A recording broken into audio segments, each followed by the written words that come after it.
বিভাগের ৮ জেলার মানুষের চিকিৎসা সেবার শেষ আশ্রয়স্থল রংপুর মেডিকেল কলেজ হাসপাতাল। প্রতিদিন ১১টি বহির্বিভাগে পালা করে রোগী দেখেন অন্তত ৩০ থেকে ৩৫ জন চিকিৎসক। দিনে গড়ে ২ থেকে ২.৫ হাজার মানুষ চিকিৎসা নেন হাসপাতালটিতে। তবে হঠাৎ করে বিসিএসে আন্তঃক্যাডার বৈষম্য নিরসন ও ইন্টার্ন চিকিৎসকদের আন্দোলনের সঙ্গে সংহতি জানিয়ে বহির্বিভাগে চিকিৎসা সেবা বন্ধ করেছেন আউটডোর মেডিকেল অফিসাররা। এতে চরম বিড়ম্বনায় পড়েছেন রোগী ও স্বজনরা।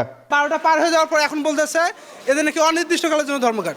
তাহলে আমরা কতক্ষণ ওয়েট করব? ঠিকই তো, ওরা বাইরে চেম্বারে অবশ্য রুগী দেখবে, এইরকম ভোগান্তি তো আমাদের কাম্য না। বাচ্চা অসুস্থ, বাচ্চা কোলে নিয়ে ঘুরতেছি, এই পাশ থেকে ওপাশে যাচ্ছি, ওরা বলতেছে পরিচালক স্যারের রুমে যাও, পরিচালক স্যারের রুমেরা বলতেছে ডাক্তার কাছে যাও।